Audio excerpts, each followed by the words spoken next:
welcome back to another edition of Texans Unfiltered, a Houston football podcast for your Houston Texans. I am YoungAriGold. This is John Wade. John Wade, we got destroyed by the Minnesota Vikings. We did. So, y'all that have not been with us for a while, when we lose, either we completely pretend that the game didn't happen for about 15, 20 minutes, or we just hop right into it. I think this week we're just going to hop right into it. Full emotions, just lay it out there. How are we feeling? I actually feel fine. Feel fine? I have no concerns about the team, to be honest with you. I felt like this game was very much the epitome of when everything goes wrong for you and everything goes right for the other team.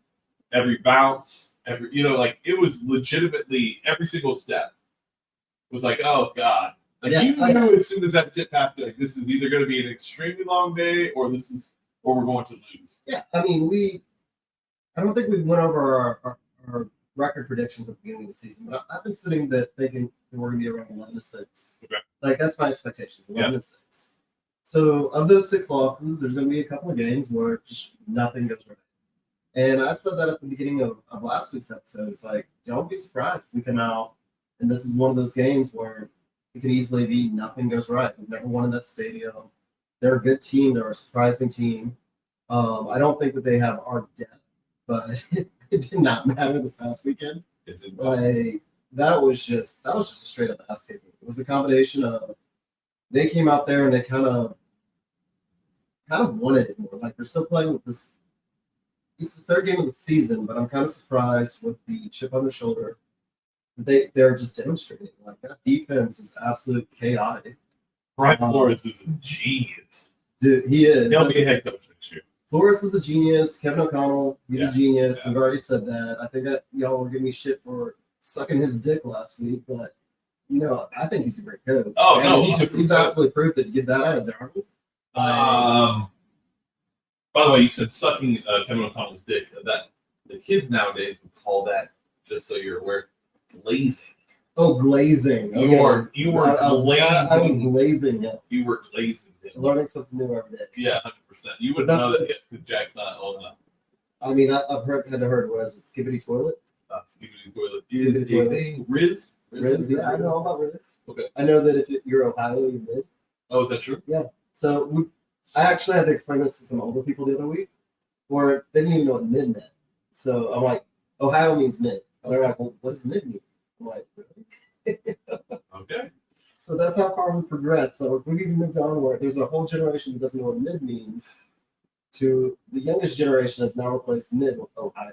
Yeah. Which I actually think is great. That's why I know it. I don't even know what I love to dig at it. I don't know where these slang terms came from, but they were definitely not YouTube. as cool as what we had. YouTube. Yeah, YouTube. Yeah, we got ours from rap. They get theirs from YouTube. Yeah. All right. So Brian Flores. I mean, the guy just honestly, that's where it all starts. Yeah. Because that he was able to get out. I mean, Slowick had some issues. Obviously, I don't know what they were expecting. It seems like Flores caught them completely off guard. Right. But Cade Stover on Jonathan Grenard, that's really inexcusable. Like, you have legit understanding of what Grenard is capable of because he came from your team last year. You were also the OC. Like, what are you thinking here? That's kind of an inexcusable thing to me, but there were a lot of things where it was just like, dude, Bobby Slowick was outcoached. D'Amico Ryans was outcoached. It's not easy. Yeah. Oh, I mean, we talked about this. Well, we didn't talk about it on the podcast, but last year, the first couple of games, Slowick was trying to throw the whole kitchen sink. Everything that he knew, he was trying to throw out there with the team, trying to figure it out. Essentially what their strengths were, I guess part of it is also him being a new offensive coordinator, but the fact that he's doing it again this year, I think he's still trying to figure out what this roster can do.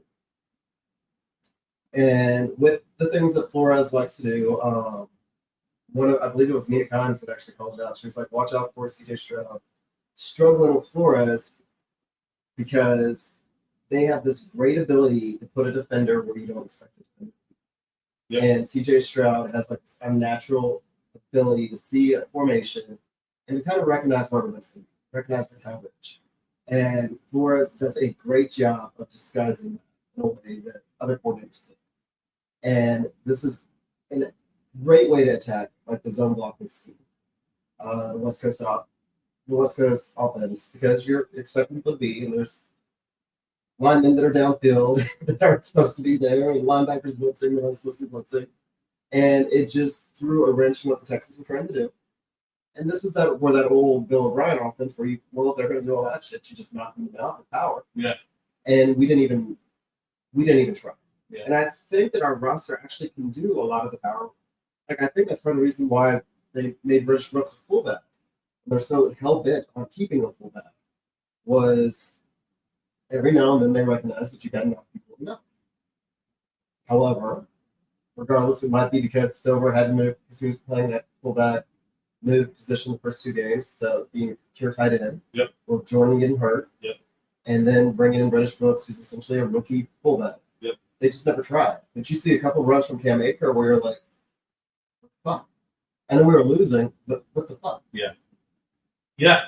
Yeah. And also, I think, like, with what you were talking about with Brian Flores, what is CJ Stroud the best at? Like, what is his top skill set? Knowing where people are going to be. 100% anticipation, right? Mm-hmm. And that's always what's made him as good as he is. When you take that away, CJ's not relying on his own athleticism and other things. And it puts him in a situation that we found him in on Sunday. And I think because of that, that's why we saw the struggle. It's probably the first time CJ, since he's been in the league, has had somebody really come at him in a way that he has not seen before. And so we also have to remember, I think we talked about it last week, he's still a second-year quarterback. Right. He's still 23. He's still learning the ins and outs of the NFL and the different defenses that he's going to see. And it's going to take time. It's going to take time. He's great. Yeah, the fact that he is so good at understanding defenses and has that anticipation already. Yeah. I mean, that's insane. Like, I'm not going to get down on him or Flores. This is what Flores does. He likes to he'll screw with people. And essentially, like, they're going to play defense. They're going to play it chaotically. And last year, it seemed like they were just trying to do it because they didn't think they could win on offense. And this year, I mean, Darnold, there was a reason why he was a top pick. 100%. He's an athlete. He's only 27. He's a kid. Which is so crazy. I know, right? You think he's 30? As long as he's how many teams has he been on? Yeah, I mean, we were talking about 14. him. We were talking about him before we drafted Deshaun, right? Well, isn't he same class? So, no, I think he was He's the the year class before. After. Isn't he? Year after. Yeah, year after. He's in right. the Josh Allen class? I think so. Right? 2019? 2018? Something like that? 18. I remember we talked about it. Yeah. We talked to Jordan Palmer about it. I remember talking about him. It's like, do we need to watch the USC game? Is this a guy do you think the Texans will win over? Yeah. And people were really adamant him, yeah. Yeah. And he gets to the NFL, and his biggest problem has always been he will make a dumb mistake and then make it even dumber. Yeah. But the athleticism, the ability to throw the ball, just play the position, he's always shown flashes. Yeah. And so now, not only as soon you talk about the tip pass, just knowing it all what the hell. When that shovel pass didn't become a fumble, that's when I was like, oh, there we go. Everything's gonna break their way today. It's just gonna be one of those games. It's always funny how that happens, where you get a little bit of bad luck and they get all the good luck, and you just kind of know. And when they did not lose that fumble, like it was called like an incomplete shovel pass, so it's just like, yep, it's 100%. I mean, it sucks. It's unfortunate, but it is how the league works, and there are just going to be days where everything bounces your way. There's going to be days where it doesn't bounce your way. There's going to be days where it's just kind of in the middle and it bounces both ways. This Texans team just, everything was stacked against them. Minnesota, they have a great home crowd. They I do. mean, we'll get to the false starts and all the offensive line issues here in a second, but like, it's not just on Laremy and the offensive line. It's also the fact that Minnesota was super loud. They were a pump crowd. Like they're winning. They were 3-0 coming into the week. Playing a team, Minnesota was not coming into this year. Minnesota was not picked as like a darling by anyone, right? If anything, it was the Texans that were picked as the darling. So the Texans going up against the Texans team that was known to be like the next team up. They were going to be the team on the rise. You have an opportunity to kind of dethrone them. And that's exactly what Minnesota did. Yeah, I mean, they were expected to be playing with a rookie quarterback. They were kind of considering this like a bounce back year. Yeah. And instead, they look like they're going to be that team, that surprise team that doesn't really come out of nowhere because there's talent there. A lot of talent. Great coaching. Yeah. And the fact that they're able to get quarterback play like this out of Darnold, they're going to be a solid team. Minnesota is what I thought Indy would be. Okay. Not necessarily undefeated. Like, I didn't expect Indy to be 3-0, but I expected Indy to start to get things going this year. So Minnesota is definitely, like, I don't think anybody expected it. And it's fine. I mean, JJ McCarthy, you know, you pick what you want. He looked good in the preseason. Look great in the preseason. He did. And so, you know, Darnold, maybe he's a step down. I don't know. We'll see. But either way, they have a consistent, capable quarterback with a great offensive-minded head coach paired with a very an elite defensive coordinator with a pretty good defensive talent. That Minnesota team's probably going to be a good team for the rest of the year, barring injuries. Now let's get to the offensive line because I'm pretty sure that's the hot topic for everybody. Oh man. I mean, did you see Andre Ware? Did you see the 15-second clip of him on the live broadcast, like just flipping out? I did not. Yeah, Figgy posted it. He's basically like Mark Vandermeer's calm as he always is, and super probably one of the goats at what he does. Mark Vandermeer calls a false start, and then you hear it's 78, Laremy Tunsil, and Andre Ware goes, every freaking week. Like, how is this possible? This is not okay. That thing just blows up out of nowhere. I mean, when you have the home team, like the Texans communications team, this frustrated, you have to know that the fan base is going to be at a whole nother level. Three back-to-back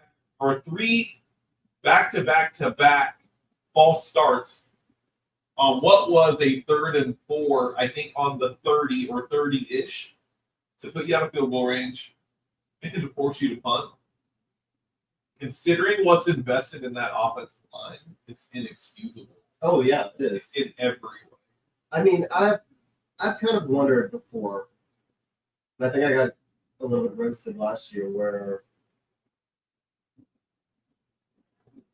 for as good as Laremy Tunsil and Titus Howard are they the right type of players for the scheme, the blocking scheme that we're trying to run? Right. So Tunsil may be the best left tackle at pure pass blocking. Yep. But he is no Trent Williams. He is not going to move into tight end position, and he's not going to be moving and pulling and stretching the line. What he's going to do is passing downs. He is going to take out their pass rush. Now, Titus Howard has the athleticism to do all that stuff. And doesn't mind. And doesn't seem to mind, but he doesn't seem right so far this season. Yeah. And I've always wondered is, as much as we moved him around his first couple of years, because he played guard, he played left tackle, right tackle, and they couldn't really find a position for him. Yeah. Because they were asking him to do all these different things. I'm beginning to wonder if that's kind of messed with him, even though he's kind of settled in as one of the bookends as the right tackle. I mean, he's been there for the past couple of years, but I just wonder, especially in the beginning, if that just kind of messed with him. So he was already transitioning from tight end to tackle. And I say this with the fact that this is 3 weeks in a row that Howard has not. It's been awful. Has not looked good. It's not. And I know that I got a little bit of shit because I said that Tunsil, the first game, just didn't impress me the way that I wanted to. Even though they had pretty good numbers running behind him, he didn't allow any pressures. He looked like a wall, like a stone wall. He just wasn't moving. And so we get into these positions, especially with the two of them, that I just don't know if they're adaptable in the way we need them to be. And for as much money as we're paying them, it's tough because we struggled so long trying to find tackles. Yeah. But I wonder if we've got tackles for the previous regime and not for this one. Yeah, you also have to wonder, like, and maybe it's one off by now, but given the capital you gave up for Laremy Tunsil, it's like how long, like even though it wasn't your regime, like you obviously want to maximize that talent to the most, like the most you can. Right. And it's not like I'm saying that they're a horrible fit. Like, I'm not saying No, they're for sure. squirt bags and round holes. Right. I'm just saying that for what we have invested in them, these are two players that I think will both. They both got top contracts. Tunsil makes you want to pull your hair out. I don't have any hair, and I'm sitting there trying to pull my hair out because it's.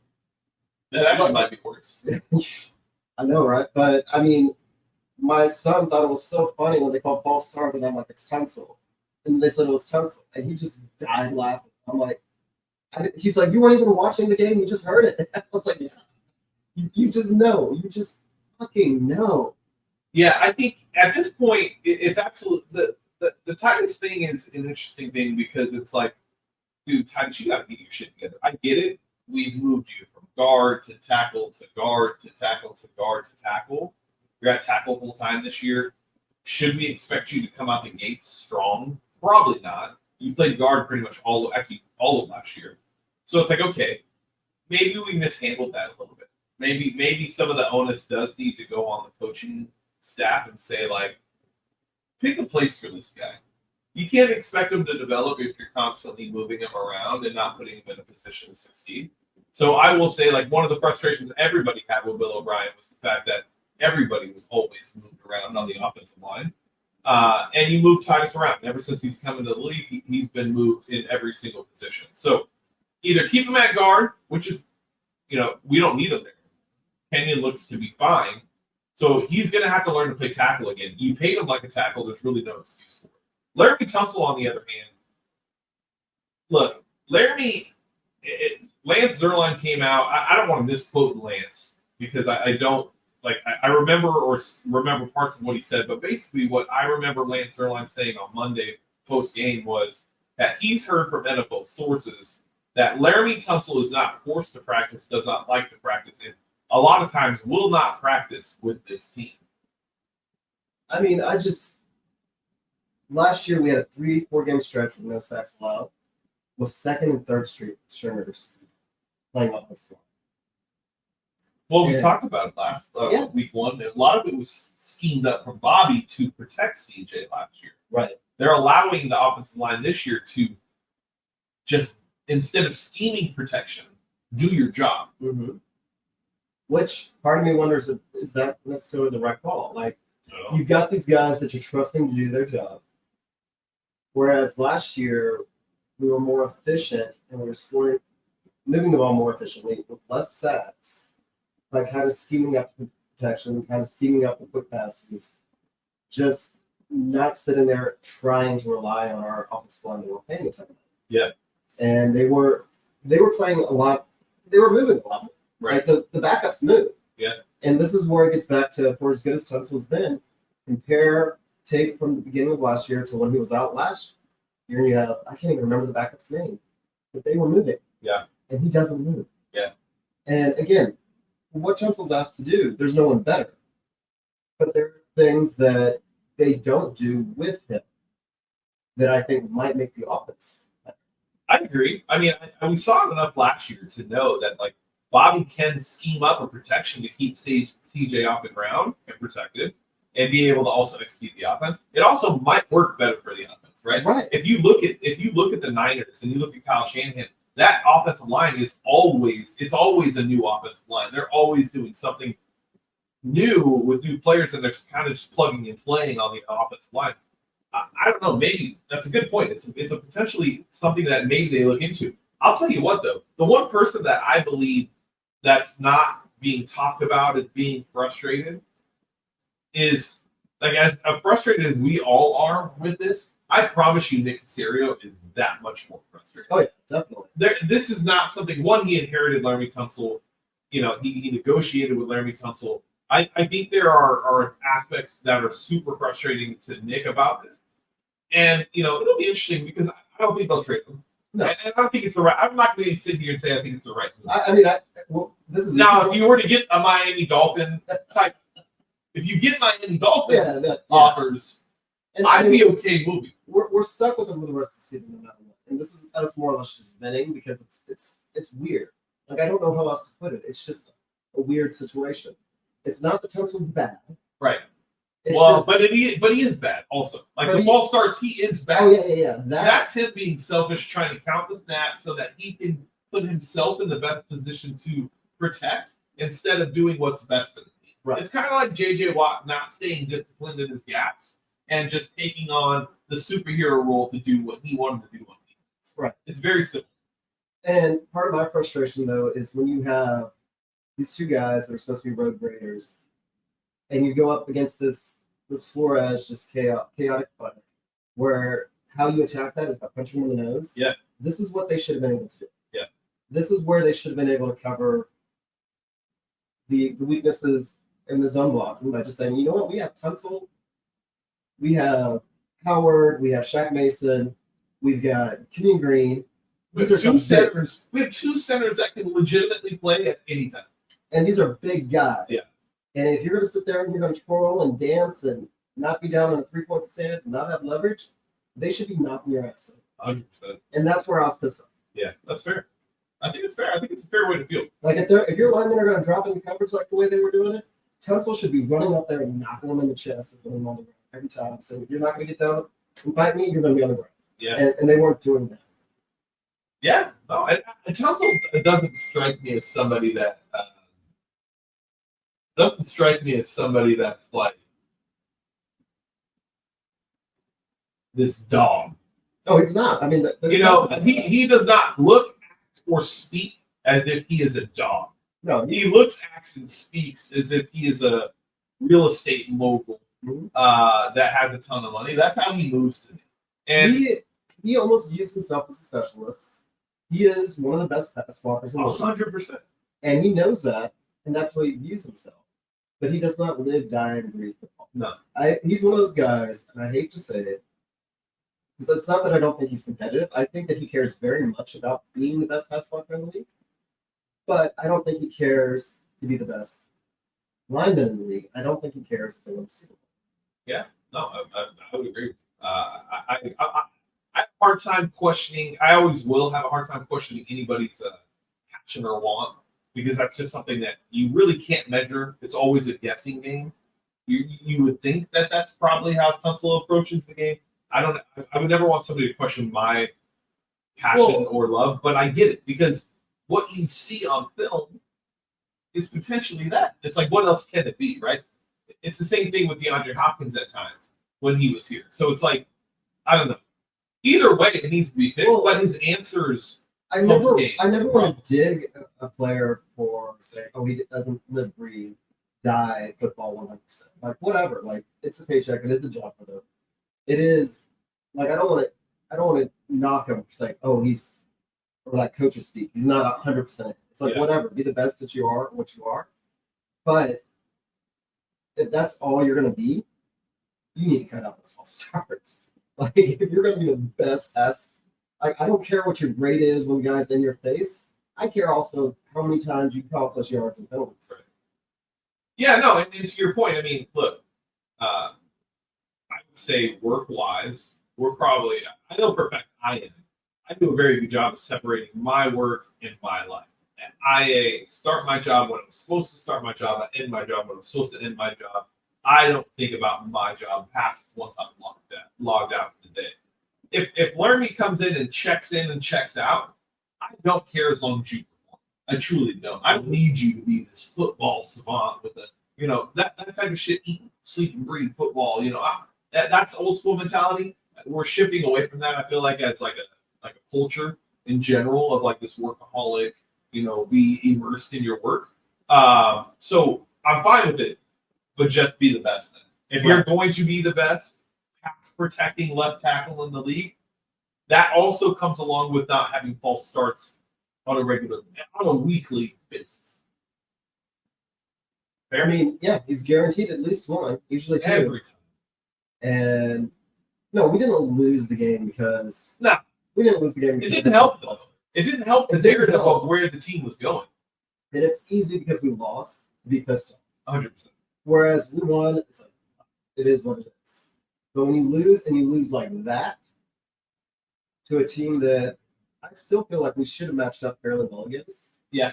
I think that we do actually have the answers to a lot of the things that they did. Yep. But just nothing.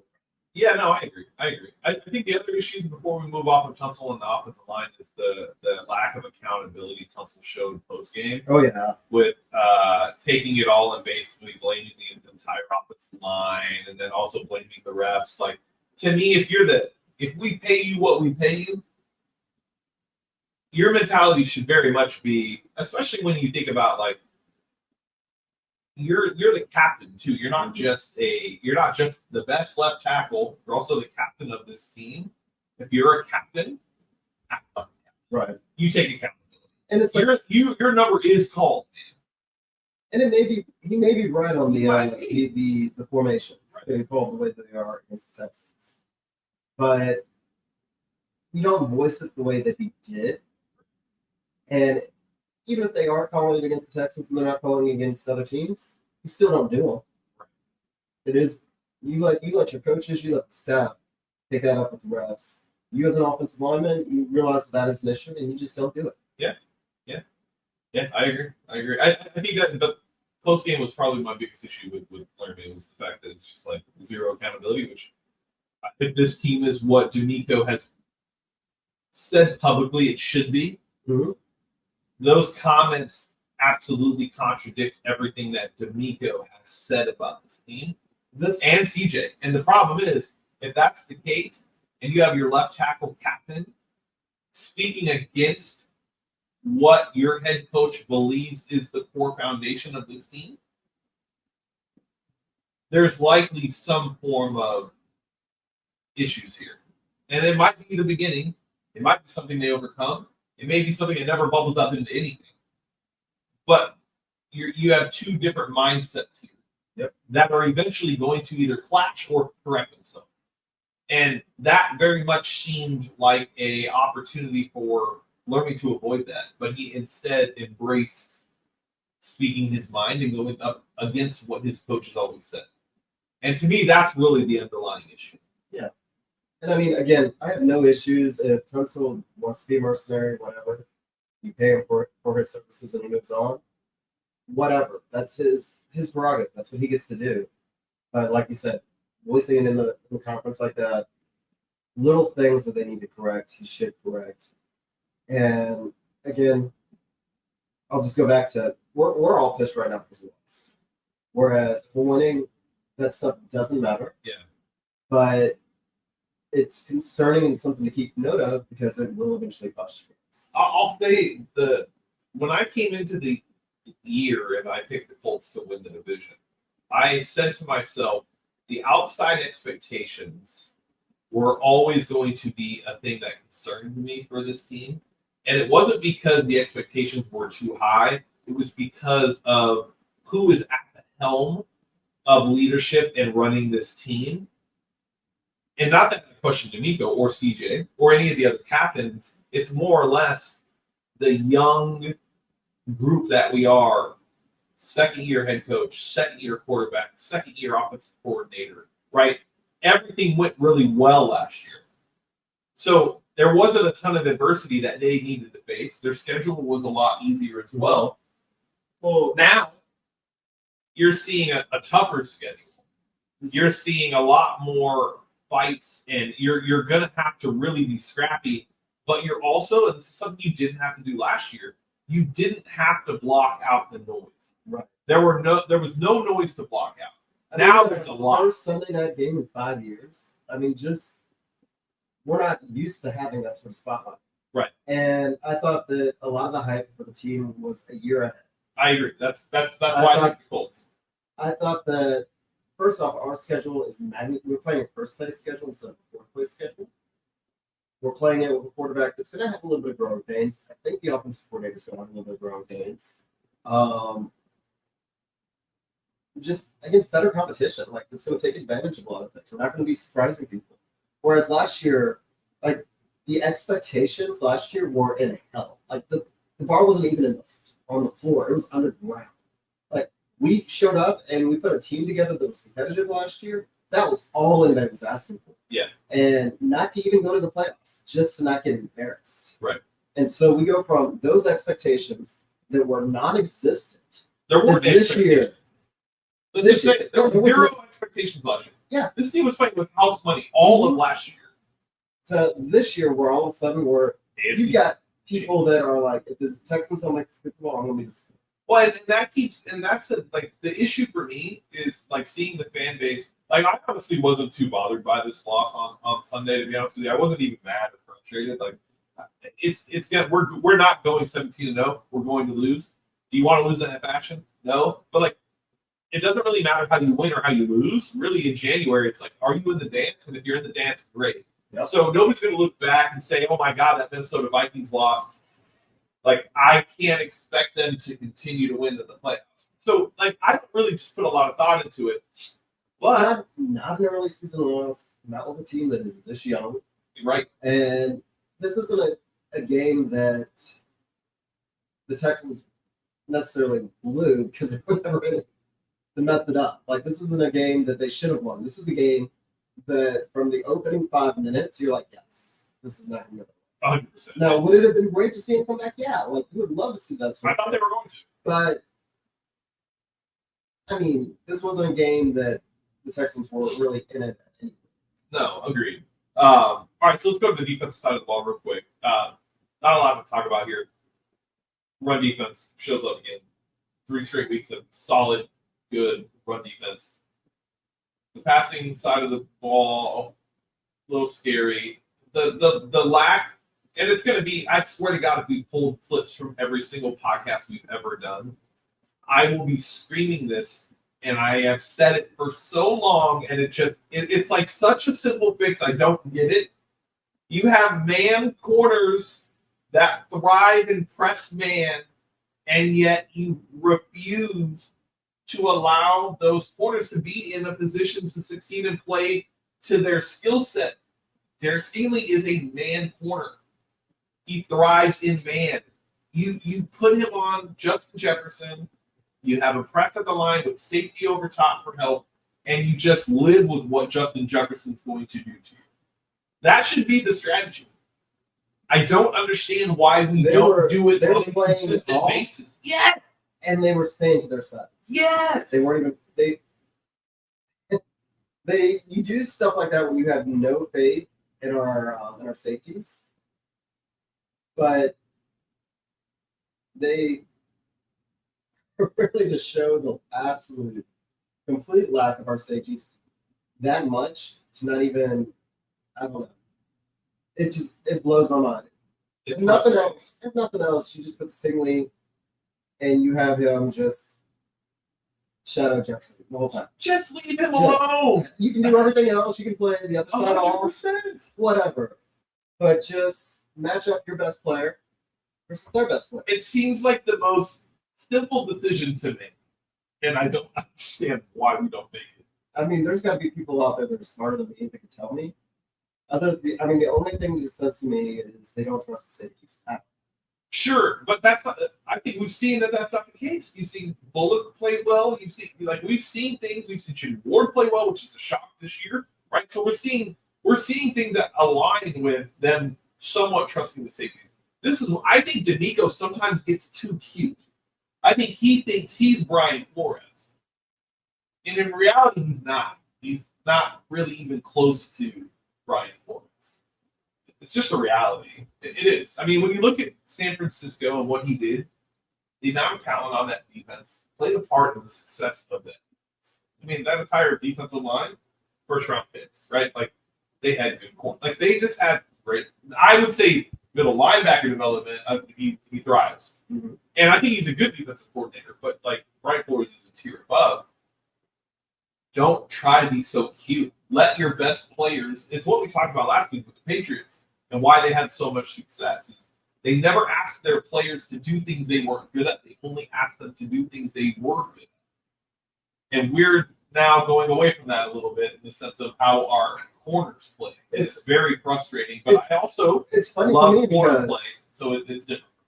I see it almost as the opposite, where you're like he's almost trusting everybody without realizing there's some players that are better than others. It's like you're going to play on the left side, and this is what you do. You're not going to move. You're going to play the right side. This is what you do. And you're not going to. You're going to drop back. We're going to play. You're going to play zone, and this is what you're going to do. Play after play after play. And that's trusting your players to always do their job. Instead of saying, hey, I don't think that you can run with them, so let's put you here. And you're going to take, trust your best players against their best players. Not just overly trust your scheme and your guys are going to do it. That's what I'm saying. And it's having that flexibility. Well, what you're saying is that you're saying he trusts the players, but really, I think he trusts the scheme because you're asking your players to fit in the scheme. So you can't say you trust the players because if you did, you'd line Stingley up and be fine. But you're trusting the scheme, and to me, that's the issue. That's the core issue is that it's scheme over players, which we have always said we agree on. But you have to blend both. You have to blend the scheme with the players, and you have to look at the skill sets and make sure that those players are in the best position to succeed. And I think on Sunday, I think D'Amico failed. I do. Right. I think D'Amico 100% failed them with the way that he was looking at this game, or Matt Burke, whoever you want to place the blame on. The defense did not look like a defense that we expected to see or what we've seen for the first 2 weeks, but we also saw a much better offense. So that's going to come and go as we move through the season. We don't know what this Texans team is through week 3. Right. We won't know what this Texans team is until maybe week 7, week 8 potentially. That's when we'll have enough of a sample size to say this team is ready. But I believe this game was very telling in the sense of little things that D'Amico maybe is just now starting to learn as a head coach is the discipline needed for his players, the consistency in coaching, how important it is for players to continuously practice and what message that sent. Bill O'Brien was a slippery slope. When he would just not let DeAndre Hopkins practice, it became a thing, right? So there's just certain things that I think D'Amico has to learn as a head coach, and it's fine. This is why I didn't pick them to win the division. This is why I didn't pick them to go to the AFC Championship. It's because I believe this is the year that he learns all of these things. And that's okay. That's okay. Yeah, I agree. I mean, there's going to be I think there's going to be speed bumps this year. 100%. There's going to be another game that we absolutely lose to a team that we should not lose to. Or I think people are going to even be more mad. Like, I think this Vikings team's a great team from what they showed. And we're going to look back at the end of the year and it's like, I had no problems in this.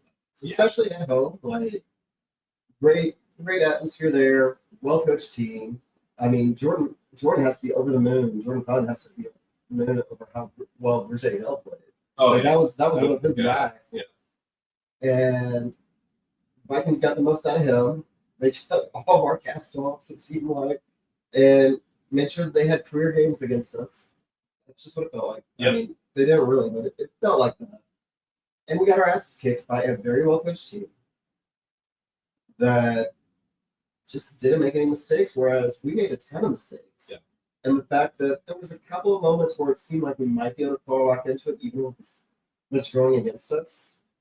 But it just being one of those days, even when you got that moment, just got absolutely crushed as well. Yeah.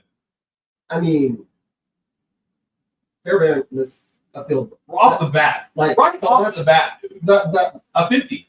Yeah. Which is what he's been money. He was 8 for 8 coming into this week. Well, I mean, they start off the broadcast well. 7%. Because he just Stroud has to throw an interception. Yeah. 5 seconds later, he throws an interception. Then Fairbairn has missed. So, like, Fairbairn has missed, and then he misses. And just for reference, they talk about with Darnold, it's like, they've been talking about with Darnold, one of the things that they were pushing with him was not to compound the bad. Oh, yeah. And then he goes and he makes that little shovel pass, and they're like that.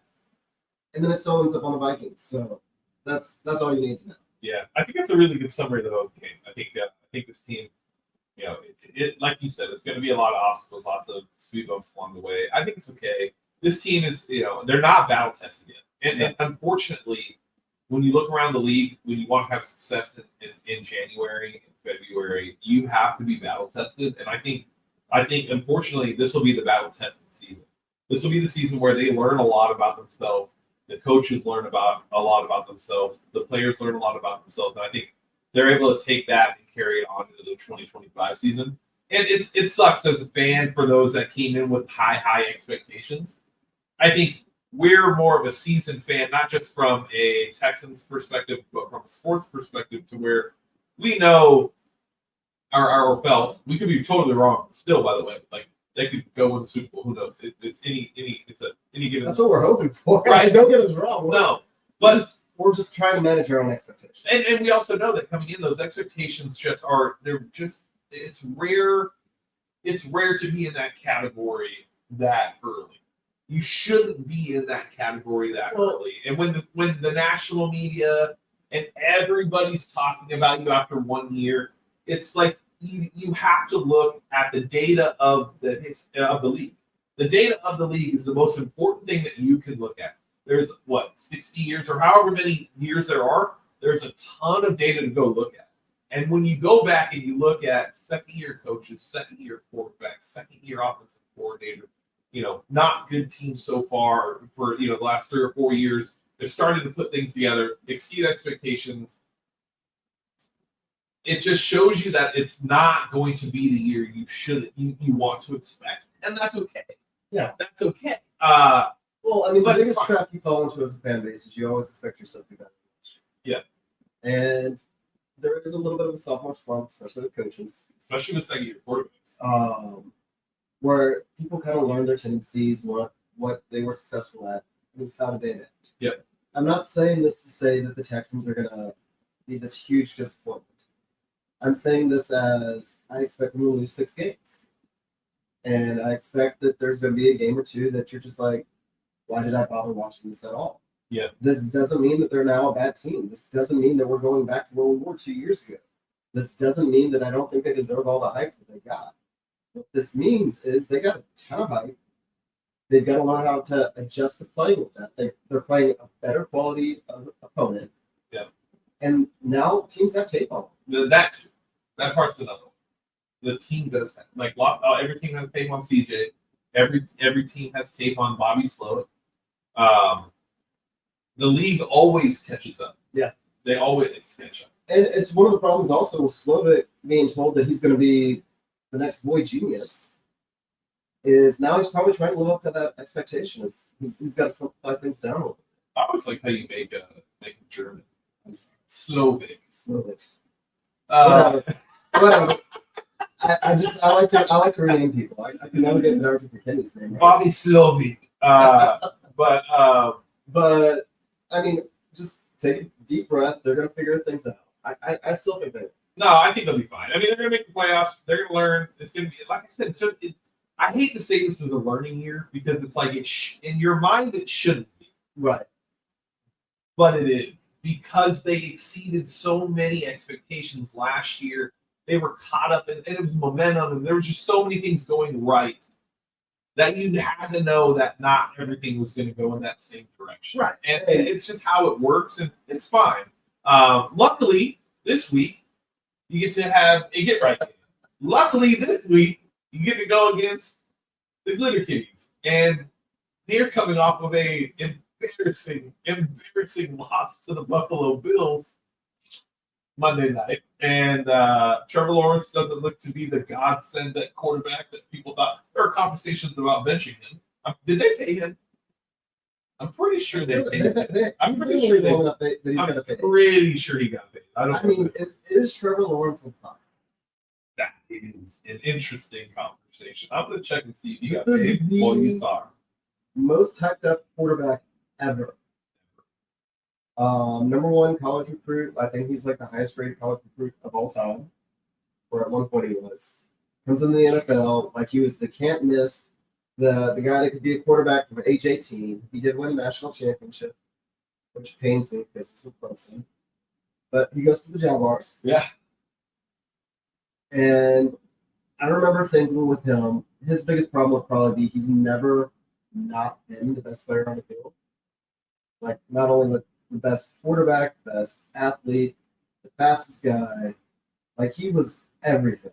And then you put him on the Jaguars, a team that is just notorious for making people dumb. Like, you just go to Jacksonville and you get dumb. I'm pretty sure if you live in Jacksonville, and I'm sorry if anybody listening lives in Jacksonville, I'm pretty sure if you just go there and live, you get a little bit down.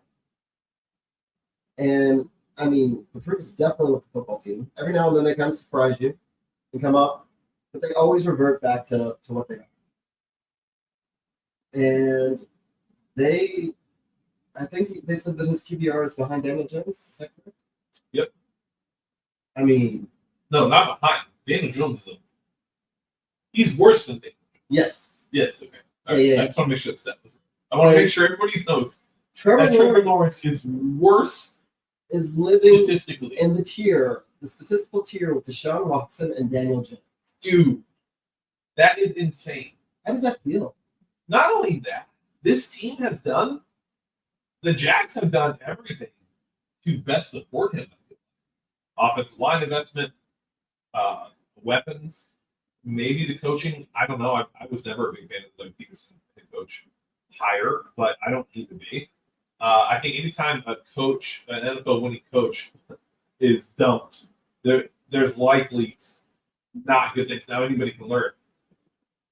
The Jags are not a good team in general, but Trevor Lawrence, you want to, like we said that we wouldn't, I'm not questioning if somebody loves somebody or doesn't, or love the game or doesn't.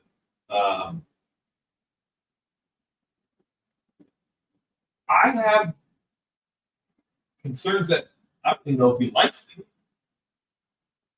But by the way, he signed a 5-year, $275 million contract this offseason. You want to know what's still mind-blowing, though? What? It's only 24. Is he? There's no way. You just checked, he's 24? 24. October 6th, 1999. Wow. So we got to keep a little bit of that in perspective. Like, maybe he hates the glitter kitties. Maybe he wants to be benched and he wants to be cut or traded, and then he goes to somewhere and redoes whatever. I don't know. But either way, the Texans are playing the Jaguars this Sunday. It is a get-right game. It's the perfect time for us to go against a terrible defense, a terrible offense. This should boost their confidence.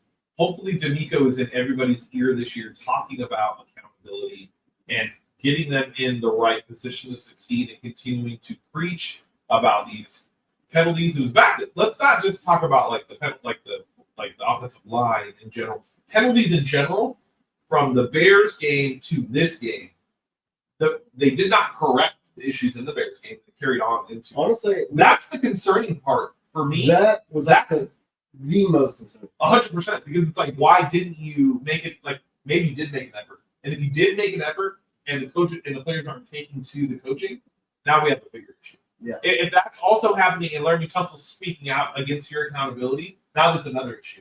So it's like you have to start to look at the tea leaves and wonder what's really going on, because not everything is pointing to rose-colored glasses and rainbows and butterflies. It's interesting. I'm not saying that there's an internal conflict. No. But that was something not correcting it week to week is an issue. That was one of the things that was very impressive about the Texans last year is how disciplined they were. Correct. And I said last week, I think it might have been the hype, but just overhype. Like you go from game 1 to the Sunday night game. So those two weeks, kind of get it. This third week, maybe it's because the 2-0 start. Yeah. But at some point, it has to calm down and you want to have excuses. Where is the discipline? Like all of a sudden, you've got your star players are healthy, and you're playing with less discipline. Like that's very concerning, especially when our top 2 players, Stroud and Collins, and then of course on defense, really not having the issues on defense. Yeah, it's mainly again on the offense, and that's what, to me, that's what's concerning. Yeah, no, I agree. But again, playing the Jaguars this week, I expect this to be probably if you were expecting to see the high-flying offense coming into the season, I think this is the game where you probably get to see what you thought you were going to see for all 17 games, because I think a lot of fans believed that they were going to be like the great show on turf or whatever because of the Diggs trade and Nico and Tank and all of that. Unrealistic expectations just to check your expectations real quick. I think we kind of get in this trap that you expect great quarterback play every week to reflect the great quarterback play that is always against us. Right. So when you have like Mahomes shredding us, or Peyton Manning shredding us, or whomever is shredding us, when we get a quarterback that is supposed to be great, we're expecting that sort of performance every week against other teams. Yeah. But here's the thing: Stroud has been more than fun. Yeah. Still, they're top 10 in numbers. He is exactly who you expect him to be. Yep. Some of those throws are still obscene. Like even this past week, he had a couple of throws that are just like, how does anybody make that throw? Yep. Nico Collins is playing like a true number one. He is like Julio Jones, Terrell Owens mixture of players, what he's become, which is just great. I almost wish it's one of those where the only argument that I can ever see for having less talent on the offense is, could you imagine an offense that was being force-fed through Nico playing at this level right now? Right. And Nico's playing great. And, that might actually put up more points than what we did the past couple of weeks. It's just force-feed Nico for a week or two to get right. But that's not how Stroud plays. So that shouldn't happen. But it'd be okay. It leads to what it is, what it is. I will say, like, Texans fans, one thing you have to hang your hat on every week, and this is something you should be extremely proud about, and should give you a ton of confidence about like where this team is going to go eventually, is you potentially have the second best quarterback in the league behind Patrick Mahomes as a quarterback. That alone is going to keep you in games and give you always an opportunity to be in the playoffs and competing for a chip. So with all the criticism and ridicule that we probably gave this team today, you have to remind yourself that at least you have 7 at center for the next 10 to 15 years. And because of that, you're always going to be a competitive team. Yeah. Games like Sunday happen. Even they happen to Peyton Manning. They happen to Tom Brady. They happen.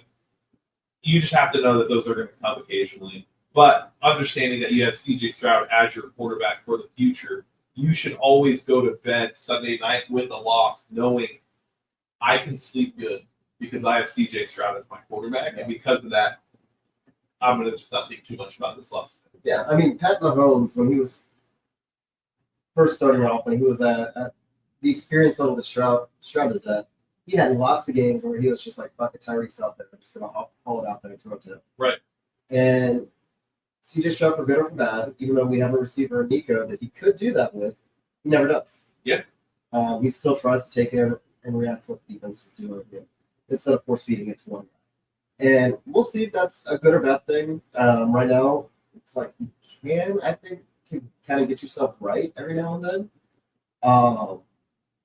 But we are still in a great position. To have those two, it's going to gel. Like, everything is going to gel.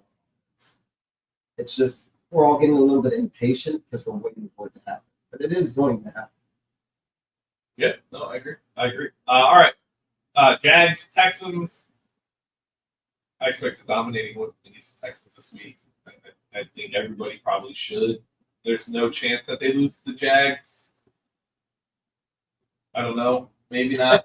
There's nothing that's guaranteed in this league. So The Jags could easily bounce back and be a team that everybody thought potentially they could be. They do that occasionally, which is the scary part about the Jags. Sometimes Trevor Lawrence will come to play, and it's kind of like Daniel Jones and the Giants. Sometimes Trevor Lawrence will show up and play. Doug Peterson will have a good game plan. All the talent's there. 100%. And we kind of talk about this in the NFL all the time. Like, there's so much parity. Like, the difference between the best team and the worst team really isn't that much. And sometimes it's just having that right week. Now, is it entirely possible that the Jaguars surprise us? Yes. If it does, am I going to be depressed? Yes. Am I going to be sad?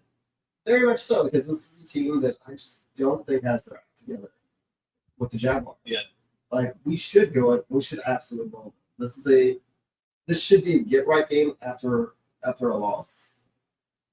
If we lose to the Jaguars coming off a loss, to me, that is a lot more concerning than losing to the Vikings. Yeah. If we had beat the Vikings game and then lose to the Jaguars, I'd be like, whatever.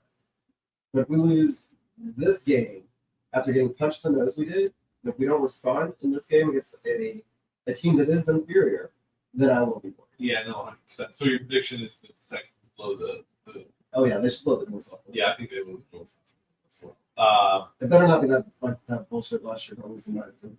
Yeah. No. All right. Trying to think of anything else. I think that's really it. I don't have anything else. Do you have anything else specific? Anything else you want to talk about? Nope, we're good. Okay. All right. Well, with that being said, I am YoungAriGold signing off for Houston Texans. No, this is Texans Unfiltered, a Houston Texans podcast. What were you about to rename us to? I don't know. I don't even know where that. I don't even know where it came from. That's John Wade. We will catch you guys next week. Like, subscribe. Hit the little. Oh yeah. Do the YouTube stuff. Do the YouTube stuff. Follow us on Instagram. This is a Twitch stream. There's a Twitch. Yeah. It's streaming. Yeah. Follow us everywhere, please. It really does help. Yeah, it does. Absolutely. All right, guys.